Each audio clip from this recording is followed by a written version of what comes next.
Ihr habt vor, dieses Jahr oder in den nächsten Jahren noch ein Neufahrzeug zu kaufen, dann solltet ihr unbedingt dieses Video schauen, denn es gibt eine neue EU-Richtlinie, die es wirklich in sich hat. Und es betrifft alle Fahrzeuge, teilweise jetzt schon, aber flächendeckend wird das Ganze dann ab Juli 2024 ausgerollt. Und wenn ihr erfahren wollt, worum es da eigentlich geht und was ich daran gar nicht gut finde, dann bleibt auf jeden Fall dran. Gleich nach dem Intro erkläre ich euch mehr.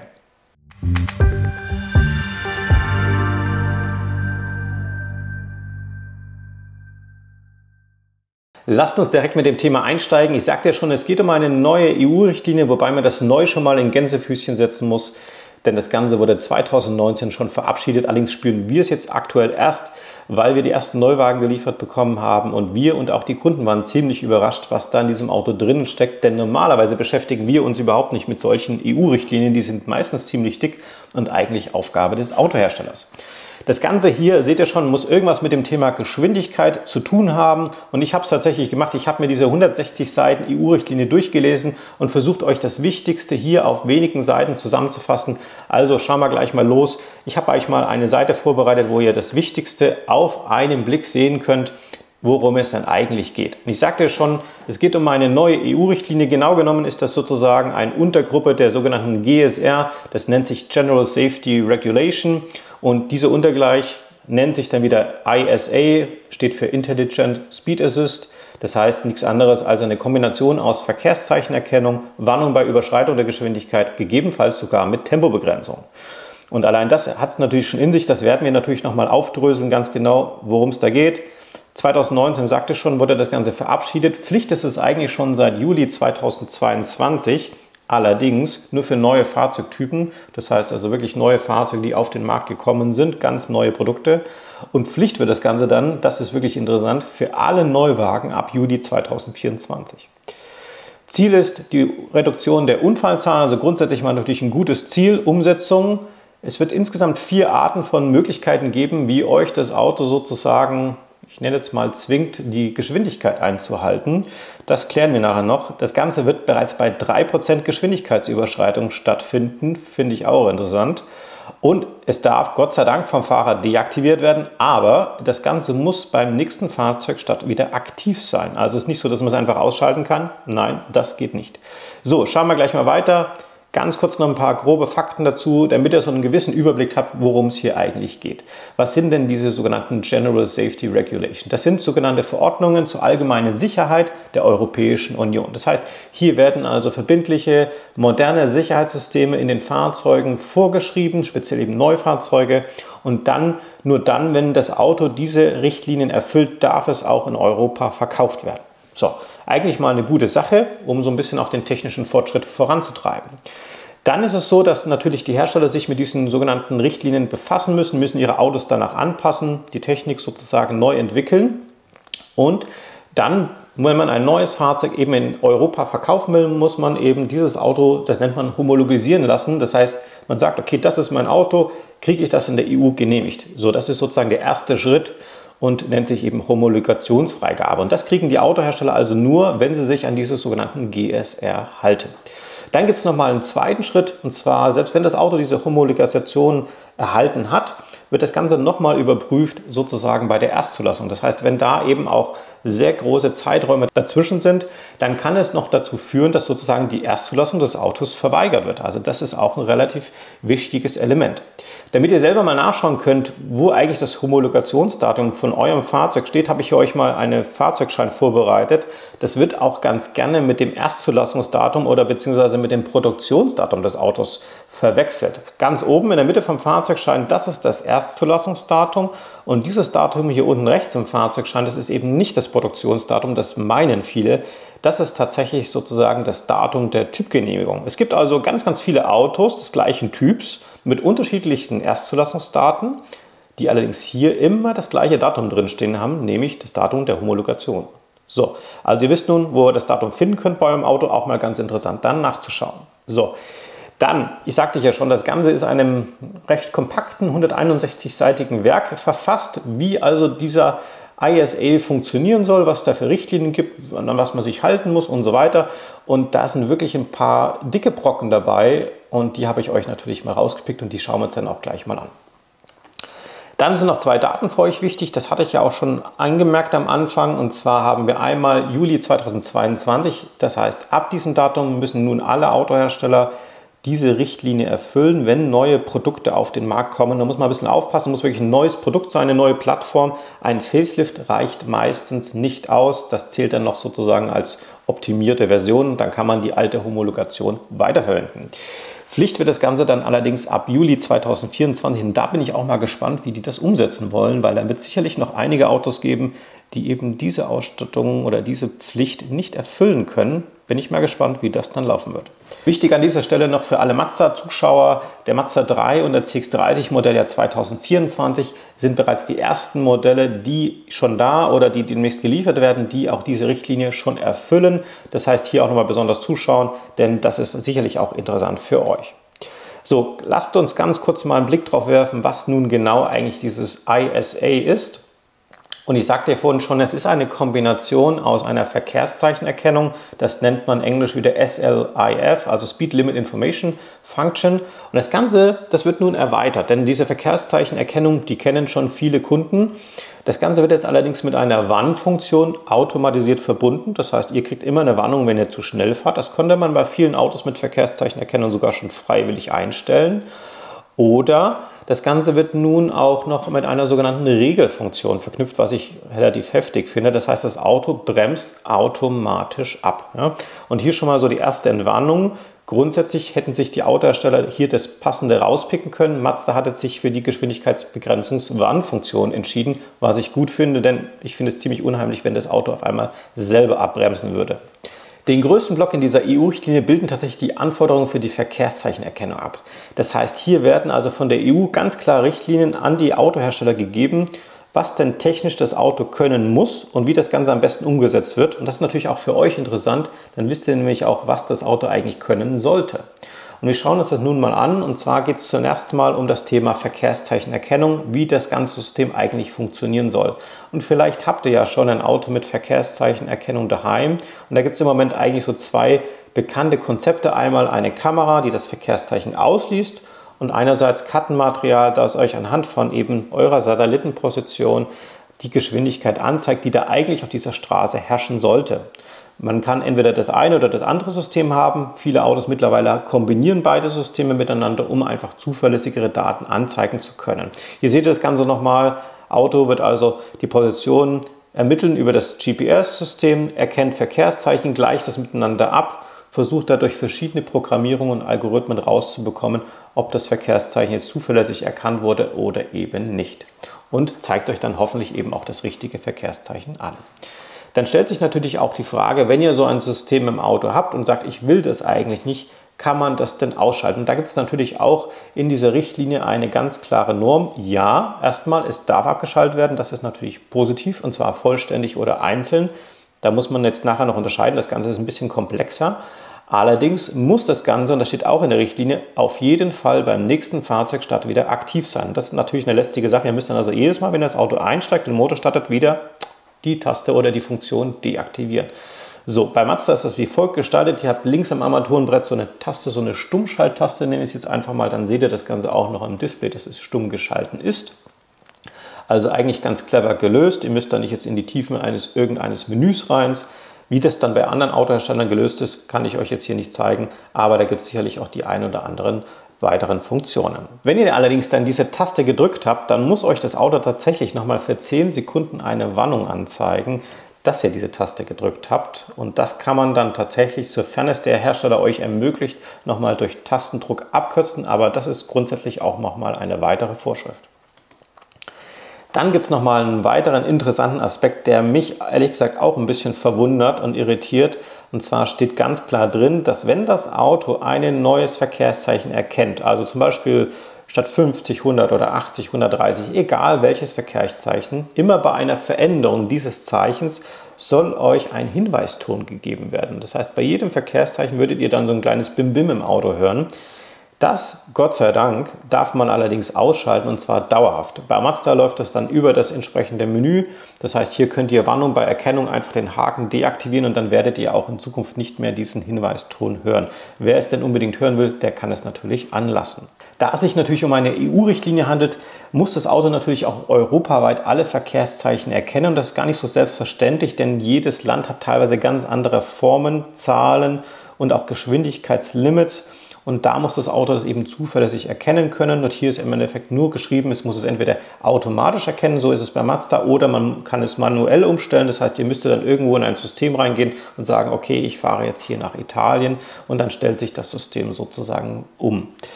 Weiter steht auch drin, dass dieses entsprechende System der Verkehrszeichenerkennung auch bei allen Beleuchtungsverhältnissen funktionieren muss. Also nicht nur tagsüber bei idealen Beleuchtungsverhältnissen, sondern natürlich auch nachts und auch dann, wenn ihr mit Licht fahrt oder auch mit Fernlicht fahrt. Dann muss es genauso funktionieren. Hier gibt es eine Ausnahme beim Thema Licht, und zwar ist das Thema direkte Sonneneinstrahlung. Das heißt, das kennt ihr auch, wenn euch die Sonne wirklich frontal blendet, dann sieht man relativ wenig, selbst mit Sonnenbrille. Und dann hat natürlich auch die Kamera große Schwierigkeiten, hier irgendwelche Verkehrszeichenerkennung. Das ist also tatsächlich explizit nochmal ausgeschlossen. Es gibt allerdings bei den Ausnahmen noch ein paar andere Dinge, die ich ein bisschen kritischer sehe, und zwar einmal bei Nebel, bei starkem Regen und bei Schnee. Dann darf sich sozusagen auch die Erkennungsrate verschlechtern oder verhindern, heißt also gar nicht mehr funktionieren. Das würde allerdings bedeuten, dass eben bei Schneefall dann gar keine Verkehrszeichenerkennung habt, oder aber, wenn sie sich verschlechtert, dass ihr dann eben häufiger vielleicht das falsche Verkehrszeichen angezeigt bekommt. Gerade ging es ja schon so ein bisschen um das Thema Zuverlässigkeit, und da gibt es natürlich noch viele weitere Themen, die damit zusammenhängen. Das ist auch wichtig für euch, denke ich, was ihr denn eigentlich von diesem System erwarten könnt. Und die EU hat hier ganz klar Richtlinien gegeben, was denn die Erkennungsraten sein müssen. Das heißt also, wie viele der Verkehrszeichen auf der Strecke müssen erkannt werden, und hier wird ein Wert von 90% genannt, bezogen auf eine gewisse Gesamtstrecke. Das heißt, das ist immer eine Mischung aus Stadtstraßen, Autobahnen, Außerortstraßen bzw. eben Fahrbahnen mit 2 Fahrtstreifen. Und das finde ich prinzipiell mal sinnvoll, dass hier auch verschiedene Sachen getestet werden, denn so eine Verkehrszeichenerkennung hat meistens immer so ein paar Schokoladenstrecken, die sie eben besonders gut erkennt, und gerade zum Beispiel auf mehrspurigen Fahrbahnen oder auch in der Stadt tut sich das System ein bisschen schwerer. Das weiß natürlich die EU auch. Das heißt, es gibt nochmal eine kleine Abweichung sozusagen von diesen 90%. Und zwar darf man eben 80% oder mehr haben auf bestimmten Streckenabschnitten, aber nur dann, wenn man insgesamt sozusagen über die 90% kommt. Ich mache mal ein Beispiel. Zum Beispiel das Auto hat in der Stadt nur 83% der Schilder erkannt, dann wäre es ja eigentlich unter den 90%, aber zum Beispiel auf den restlichen Strecken war es immer bei 97%, und somit machen die einen Haken dran und sagen, okay, wir haben die 90% erfüllt. Es gibt allerdings auch hier für die Hersteller eine ganz klare Richtlinie, wie denn diese Prüfstrecke auszusehen hat. Da darf man sich jetzt nicht einfach eine schöne Strecke aussuchen, so 15 Minuten, also nach dem Motto, dann macht man einen Haken dran. Nein, also das müssen mindestens 400 Kilometer Prüfstrecke sein. Davon müssen mindestens 15% im Dunkeln gefahren werden und 25% auf Strecken mit 2 Fahrbahnen. Ich finde, das passt eigentlich auch ganz gut so zum Fahrprofil der meisten von euch. Dann gibt es aber auch noch weitere wichtige Themen, wie zum Beispiel variable Bedingungen bei den Verkehrsschildern. Und das betrifft euch ja auch sehr häufig auf Autobahnen oder auf Landstraßen. Ich habe hier mal ein paar Beispiele für euch gemacht. Ihr seht mal links zum Beispiel bei Nässe ein ganz großer Klassiker. Das heißt, ihr müsst langsamer fahren, wenn es draußen regnet oder die Fahrbahn nass ist, oder ihr habt einen gewissen Bereich, wo ihr langsamer fahren müsst, oder eine bestimmte Uhrzeiteinschränkung. Und da sagt die Richtlinie ganz klar, das muss nicht berücksichtigt werden. Das finde ich eigentlich schade, weil das bedeutet, dass das Auto dann vielleicht anzeigt 80 km/h bei Nässe, es ist schönstes Wetter, und es zeigt euch eben 80 km/h an und gibt eine Warnung ab. Ne? Es kann natürlich berücksichtigt werden, also es lässt die EU sozusagen hier offen. Dann haben wir noch das Thema Schildererkennung, wie schnell dieses System dann eigentlich reagieren muss. Und hier ist eine Vorgabe von 1 Sekunde zu finden in der Richtlinie. Das heißt, also ihr fahrt zum Beispiel im LKW vorbei und dann sieht man noch so im Augenwinkel ganz kurz ein Verkehrszeichen. Hier muss es also mindestens 1 Sekunde ausreichen, damit sozusagen die Verkehrszeichenerkennung dieses Schild erkennen muss. Das finde ich prinzipiell gut, denn eine Sekunde ist tatsächlich gar nicht mal so lang. Weitere Anforderungen an Verkehrszeichen, und das ist tatsächlich auch wieder interessant für euch, ist, wie lange muss das System denn eigentlich funktionieren? Denn es kann ja auch sein, dass irgendwo mal wieder neue Schilder eingeführt werden, irgendeine Veränderung. Vielleicht wird dieses Kamerasystem auch schlechter im Laufe der Jahre. Die Kamera, ich sage jetzt mal, wird nicht mehr so scharf im Zeit seines Lebens. Und da gibt es tatsächlich eben auch ganz klare Richtlinien, die finde ich richtig klasse. Hier gibt es also mal den Wert von 14 Jahren. Ich weiß nicht, warum er 14 Jahre gekommen ist, aber es heißt also, die Zuverlässigkeit muss 14 Jahre gewährleistet sein. Wir schauen uns das gleich ein bisschen näher an, was damit gemeint ist. Und es gibt da auch nochmal eine weitere Richtlinie, wenn also Kartenmaterial sozusagen zur Unterstützung dieses Verkehrszeichenerkennungssystems verwendet wird, dann muss der Hersteller eben mindestens auch diese Updates für diesen Kartenmaterial jährlich zur Verfügung stellen. So, und dann gibt es noch eine weitere Norm, und zwar müssen diese sogenannten Daten dann auch 7 Jahre lang kostenlos euch zur Verfügung gestellt werden. Das seht ihr unten ganz gut mal an dem Zahlenstrahl. Also dieser grüne Streifen sind sozusagen die ersten 7 Jahre, die müssen kostenlos sein und das Update muss eben jährlich sein, das seht ihr an diesen weißen Strichen. So, nach den 7 Jahren gibt es dann sozusagen keinerlei Pflicht mehr, das Ganze kostenlos anzubieten, sondern hier darf dann eine angemessene Gebühr verlangt werden. Darf heißt, es muss nicht, aber es wird wahrscheinlich dann so sein, dass hier dann eben das Ganze kostenpflichtig wird. Und wer hätte es geglaubt, unser neues Modell der Mazda 3 und der CX-30, die haben natürlich jetzt aktuell 7 Jahre kostenlose Updates. Das passt natürlich wieder perfekt zu dieser EU-Richtlinie. Das heißt, damit hat man sich schon mal hier komplett abgesichert. Das war jetzt alles schön und gut, diese Anforderungen für die Verkehrszeichenerkennung. Allerdings kommt jetzt der Teil, den ich gar nicht so gut finde. Und zwar ist es das Thema Geschwindigkeitsbegrenzungswarnfunktionen. Auch hier gibt es natürlich wieder verschiedenste Anforderungen und wir steigen gleich mal an die Anforderungen, wie denn der Fahrer gewarnt werden soll. Und hier steht was von 3 Varianten. Am Anfang sagte ich was von 4 Varianten. Und zwar gibt es hier nochmal eine sogenannte Abbremsfunktion, die hat allerdings einen eigenen Block bekommen. Deswegen jetzt hier erstmal die ersten 3 Varianten. Und zwar gibt es einmal natürlich das Ganze zweistufig. Das heißt, wir haben einmal eine optische Warnung für euch. Ich habe euch das Ganze mal hier von einer Mazda abgebildet. Das heißt, bei uns leuchtet dann so ein kleiner oranger Streifen am Rand. Das Ganze pulsiert. Kann natürlich auch verschiedenste andere Möglichkeiten geben. Und dann wird es nochmal eine sogenannte kaskadenartige akustische Warnung geben bei Überschreitung der erlaubten Geschwindigkeit. Und kaskadenartig meine ich, da gibt es also tatsächlich nochmal eine Abgrenzung, wie schnell das passieren soll. Das ist abhängig davon, wie viel ihr tatsächlich zu schnell fahrt. Und je schneller ihr zu schnell fahrt, desto schneller kommt diese Meldung sozusagen. Kommen wir gleich noch dazu. Also das ist jetzt mal der Klassiker, optische und akustische Warnung. Dann gibt es noch die zweite Möglichkeit, man könnte eine optische Warnung machen und eine sogenannte haptische Warnung. Und diese haptische Warnung, die findet dann normalerweise am Gaspedal statt. Da kann also zum Beispiel eben Klopfen hier einen Gegendruck erzeugen, das heißt, es drückt euch wieder entgegen oder aber vibrieren. Das sind so die typischen Varianten, wie das Ganze im Moment umgesetzt wird. Und dann gibt es noch die dritte Variante, das heißt, hier hätte man ausschließlich eine haptische Warnung. Das heißt, hier wird also nur noch das Gaspedal sozusagen vibrieren und keine optische Warnung mehr auftauchen. Das Ganze, das finde ich eigentlich das Schlimmste an der ganzen Sache, ist, dass es schon bei 3% Geschwindigkeitsüberschreitung anschlägt. Und hier ist tatsächlich die Tachogeschwindigkeit, die Referenzgeschwindigkeit. Das heißt, sind 100 erlaubt, euer Tacho zeigt 103 km/h an, dann kommt es zu dieser Warnung. Ne? Punkt. Und das ist natürlich wirklich eine extrem kleine Toleranz, die hier den Fahrern erlaubt wird. Dann gibt es auch nochmal eine ganz klare Richtlinie, wie das Ganze auszugestalten ist, was diese Warnungen angeht. Das heißt, die erste Warnstufe, die darf maximal 1,5 Sekunden nach der Überschreitung sein. Dann fängt also diese optische Warnmeldung bei Variante 1 und 2 an. Und dann gibt es eben nochmal eine Abgrenzung für diese entsprechenden Überschreitungen, die haptische oder die akustische Version. Und ich sagte ja schon, das Ganze ist eben kaskadenartig. Das heißt, hier seht ihr mal die Richtlinie, will ja gar nicht im Einzelnen drauf eingehen. Aber ihr seht schon, wenn ihr also 30% zu schnell fahrt, dann taucht diese sogenannte akustische oder haptische Warnung schon nach 3 Sekunden auf. Also relativ zügig. Ansonsten habt ihr ein bisschen mehr Zeit, dann die Geschwindigkeit zu reduzieren. Wenn man eine optisch-akustische Warnung im Auto hat, dann muss diese übrigens mindestens für 3 Sekunden auftauchen. Das heißt also, sie muss mindestens 3 Sekunden dauern und darf aber nicht länger als 5 Sekunden dauern. Also in diesem Bandbreite kann sich das der Autohersteller sozusagen programmieren. Hätte man das Ganze als optisch-haptische Warnung ausgestaltet als Autohersteller, dann müsste diese Warnung mindestens 10 Sekunden sein und maximal 12 Sekunden dauern. Das heißt also, das Gaspedal würde dann sozusagen 10 Sekunden mindestens mal vibrieren bei euch. Hätte man ausschließlich eine haptische Warnung, dann müsste das Ganze 15 bis 20 Sekunden sein. Das heißt sozusagen, je weniger intensiv diese Warnungen sind, die haptische ist vielleicht ein bisschen dezenter, nur die haptische ist am dezentesten, dann müssen diese auch deutlich länger dann entsprechend abgespielt werden. Es gibt allerdings hier eine Ausnahme. Das bedeutet, wenn ihr natürlich die Geschwindigkeit vorher einhaltet, also von 105 auf 100 wieder zurückgeht, dann wird natürlich diese Warnung unterbrochen. Oder aber ihr geht komplett vom Gaspedal runter. Das ist das Zeichen für das Auto. Aha, der hat also erkannt, er ist hier zu schnell. Dann geht die Warnung auch aus. Oder man bremst, dann geht die Warnung auch aus. Also das sind 3 auf jeden Fall sinnvolle Ausnahmen, die ich auch unterstütze. Es gibt die Möglichkeit, dass der Hersteller euch erlaubt, sozusagen diese Warnungen per Tastendruck zu deaktivieren, sofern es dann irgendwie noch eine freie Taste am Lenkrad oder sonst wo gibt. Das wäre also noch eine mögliche Variante, um zu sagen, okay, jedes Mal, wenn ich schneller fahre, noch schnell die Taste drücken. Ist aber effektiv auch ziemlich lästig, weil ihr ja dann jedes Mal wirklich diese Taste drücken müsst.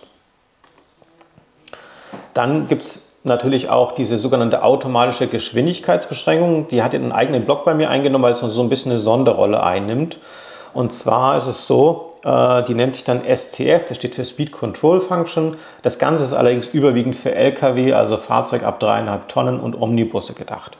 Und die haben im Endeffekt auch schon ein relativ ähnliches System. Die haben meistens sowieso einen Fahrtenschreiber drin. Und das heißt, dieses System begrenzt also die Höchstgeschwindigkeit dieses Fahrzeuges auf die erlaubte Geschwindigkeit. Zum Beispiel eben, dass die Leistung weggenommen wird. Das kennt ihr vielleicht von eurem Auto manchmal, da wird die Höchstgeschwindigkeit eben reduziert zum Schutz des Fahrzeugs oder der Reifen und dann lauft ihr in so eine Art Begrenzer rein. Und genauso wird es da eben auch geregelt. Das Auto erkennt zum Beispiel eben 50, der LKW fährt 60, dann wird die Leistung weggenommen, das Auto wird automatisiert sozusagen auf 50 runtergeregelt. Das Ganze darf allerdings auch in PKWs und leichten Nutzfahrzeugen eingebaut werden. Ich selber kenne tatsächlich bisher noch keinen Autohersteller, der das umgesetzt hat. Und da gibt es tatsächlich noch die Möglichkeit, dass man auch die Bremse aktivieren darf. Also wenn ihr mit 100 fahrt und 50 erlaubt, dann dürfte sozusagen ein Pkw bzw. ein leichtes Nutzfahrzeug auch die Bremse selber aktivieren, um euch auf 50 runterzubringen. Beim Lkw und Omnibus hat man das allerdings verboten, beziehungsweise da gibt es ganz, ganz wenige Ausnahmen, da gehe ich jetzt nicht im Detail drauf ein. Das Ganze muss auch hier 1,5 Sekunden nach der Überschreitung stattfinden und auch hier gibt es nochmal eine kleine Besonderheit, und zwar dürfte man sozusagen dieses Bremssystem durch einen Kickdown, das heißt ein Vollgas geben, bis zum letzten Druckpunkt überschreiten. Zum Beispiel, wenn ihr gerade in der Überholsituation wärt und ihr merkt, jetzt wird es langsam eng und auf einmal kommt da noch ein Verkehrsschild mit 80 und ihr fahrt gerade 100, dann wäre das natürlich das Schlimmste, was passieren könnte, dass das Auto auf 80 runterbremst und dann könntet ihr sozusagen mit Vollgas das Ganze sozusagen überschreiben. So, jetzt komme ich eigentlich auch zu dem Bereich, warum ich der Meinung bin, dass das wirklich eine sehr ungeschickt gelöste EU-Richtlinie ist. Vielleicht hat man das wirklich gut gedacht, aber man hat es einfach schlecht gemacht. Und ich finde zum einen, dass dieser 3% Toleranzbereich, der ist einfach viel zu gering gewählt. Ne? Wenn man mal so davon ausgeht, dass ein Tacho sowieso schon 2 bis 3% abweicht. Das heißt, wenn ihr 100 km/h fahrt, dann fahrt ihr tatsächlich eigentlich vielleicht 98 km/h, vielleicht 97 km/h, je nach Autohersteller. Das heißt, wenn ihr 103 km/h fahrt, fahrt ihr aktiv eigentlich 100 km/h. Und dann soll mir mal jemand sagen, dass man dann eben mit dieser geringen Toleranz die Unfallquote verringern soll. Wie soll das funktionieren? Wenn man das machen würde, zum Beispiel bei 20% schneller, dann würde ich das durchaus verstehen. Und dadurch kann wirklich auch eine gefährliche Situation entstehen. Aber bei 3%, da fehlt mir ehrlich gesagt so ein bisschen das Verständnis, wie das da funktionieren soll. Dann sehe ich das Ganze auch sehr kritisch, dass wir jetzt wieder nochmal einen weiteren Warnton im Auto bekommen. Denn ehrlich gesagt sind schon viele Kunden mit den bisherigen Warntonen eigentlich verwirrt oder überfordert. Und ehrlich gesagt haben wir auch ein bisschen Verantwortung für uns selber, dass wir auf der Straße auch ein bisschen aufmerksam sein sollen, dass wir uns nicht nur auf die Assistenzsysteme verlassen dürfen, sondern auch selber aufpassen müssen. Und es haben auch schon einige Zeitschriften und auch Prüfgesellschaften erkannt, dass es gibt zum Beispiel 2 Berichte, die ich mal rausgepickt habe. Hier steht es eben, eine Studie stellt den Nutzen von Assistenzsystemen in Frage und kommt zu dem Ergebnis, dass sie nicht effektiv seien. Assistenzsysteme lösen mehr Stress aus als Entspannung, kann ich absolut bestätigen. Und nur wenige Autofahrer benutzen die Systeme überhaupt. Ja, also das ist tatsächlich auch das, was ich öfter mal als Kunden als Feedback bekomme. Viele sagen, ja, Gott sei Dank, dass man das ausschalten kann. Und auch die DEKRA hat hier schon erkannt, dass durchaus auch Gefahren dadurch entstehen kann, dass die Autofahrer einfach überfordert und abgelenkt werden und dadurch natürlich sogar eigentlich mehr Unfälle bauen als ohne die Sicherheitssysteme. Und wenn ihr jetzt denkt, ja, das System, das schalte ich auf jeden Fall ab, dann geht es euch gerade im Moment so ein bisschen wie mir. Allerdings ist das natürlich ja genau das Falsche, was man damit bezwecken wollte. Denn im Endeffekt durch diese sehr niedrigen Toleranzen ist die Wahrscheinlichkeit sehr groß, dass man das eben ausschaltet, sich genervt fühlt. Allerdings hat man dann wieder so einen Mehraufwand, man muss dann wirklich jedes Mal beim Autofahren diese Taste drücken oder ins Menü reingehen, je nachdem, wie das Ganze ausgestaltet ist. Und wenn man hier einfach eine höhere Warnschwelle gesetzt hätte, eine realistischere Warnschwelle, dann würde man auch eine höhere Akzeptanz erreichen. Dann würde man auch wirklich hier die Unfallquote vielleicht sogar senken können. Und ich finde da eben Werte von ungefähr 20% eigentlich ganz gut. Ihr könnt ja auch selber mal in die Kommentare schreiben, was ihr da ansetzen würdet. Aber wie gesagt, 3% finde ich hier eben viel zu gering. Was ich auch noch sehr kritisch sehe, ist diese Ablenkung, die durch das Deaktivieren des Systems, das heißt, wenn ihr losfahrt und habt vergessen, gleich am Anfang das System auszuschalten, dann sucht ihr irgendwo wild beim Fahren die Taste oder in das Menü, wo ihr das Ganze umprogrammieren müsst. Und das sorgt eigentlich wieder dafür, dass das Unfallrisiko steigt und nicht sinkt. Genau das, was wir eigentlich bezwecken wollten. Dann haben wir natürlich auch noch einen Punkt, den ich tatsächlich auch recht kritisch sehe, selbst als Autohändler. Man hat hier einen Wert von 90% bei der Erkennungsrate gesetzt. Das finde ich tatsächlich relativ wenig. Ich hätte eigentlich erwartet, dass man hier mindestens 98, 99% ansetzen würde. Stellt euch vor, 90% bedeutet, dass von 10 Verkehrszeichen ein Verkehrszeichen nicht stimmen darf. Plus nochmal bei Nebel, bei starkem Regen, bei Schneefall, dann noch die bedingten Verkehrszeichen. Das heißt, wir haben hier eine erhebliche Menge an Fehlerkennungen, die erlaubt sind, die natürlich auch wieder die Akzeptanz und den Vertrauen in das Fahrzeug von euch sozusagen reduzieren lassen. Und das finde ich auch schlecht. Hier hätte man einfach eine deutlich strengere Norm machen müssen, damit sich die Autohersteller ein bisschen mehr anstrengen müssen, um bessere Systeme auf den Markt zu bringen. Dann finde ich es auch ganz interessant, es gibt tatsächlich auch eine winzige Regelung zum Thema Verkehrszeichen in den EU-Staaten. Das habe ich euch mal herausgemacht und ein bisschen markiert. Hier steht, den Mitgliedschaften wird nahegelegt, das müsste man sich mal auf der Zunge zergehen lassen, denen wird nahegelegt, da gibt es keine klare Regelung, es wird also nur empfohlen, durch eindeutige Kennzeichnung mit Hilfe von Schildern den Beginns- und den Ende von Zonen mit Geschwindigkeitsbegrenzung anzudeuten, für eine bessere Leistung von diesen Systemen.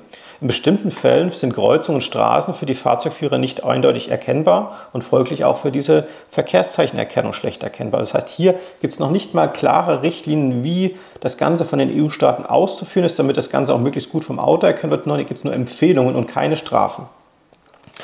Dann schaut das Ganze natürlich dann so aus, dass dann hier, das ist ja noch ein harmloses Beispiel, auf einmal 30 steht, die dann irgendwie 5 Meter später wieder entsprechend annulliert werden. Und da gibt es wirklich ganz, ganz viele Verkehrszeichen, die ihr vielleicht auch bei euch vor Ort habt, wo das Auto dann einfach total verwirrt ist und euch wieder falsche Werte anzeigen wird. Oder das Thema mehrere Schilder gleichzeitig. Das heißt, es gibt auch eine Richtlinie, wo drin steht, das Auto muss also mehrere Verkehrszeichen, die nebeneinander stehen, nicht erkennen können. Das heißt, hier ist ja auch eine gewisse Analyse notwendig, wo befindet sich das Auto, und das können eben die aktuellen Fahrzeuge meistens noch nicht. Das heißt, hier weiß das Auto gar nicht, was es euch tatsächlich anzeigen soll. Und dann haben wir natürlich noch das Problem, das kennt ihr vielleicht selber auch, dass teilweise diese Schilder zwar dastehen, aber gar nicht mehr aufgelöst werden. Wenn also ein Baustellenschild ist, zum Beispiel eben 50, und dann hat irgendeiner vergessen, diese 50 wieder aufzulösen. Das heißt, ihr habt dann sozusagen diese Warnung vom Auto konstant, bis dann irgendwann hoffentlich mal wieder ein Verkehrszeichen kommt, dass das Auto dann wieder auslesen darf. Denn das Verkehrszeichen, das ausgelesen wird, ist ja sozusagen mit höchster Priorität zu behandeln und nicht das Kartenmaterial. Das ist tatsächlich also auch was ich sehr häufig stattfindet und wo ich auch empfehlen würde, dass hier die EU ganz klar Richtlinien gibt, dass man das sauber und ordentlich auf den Straßen alles zu beschildern hat.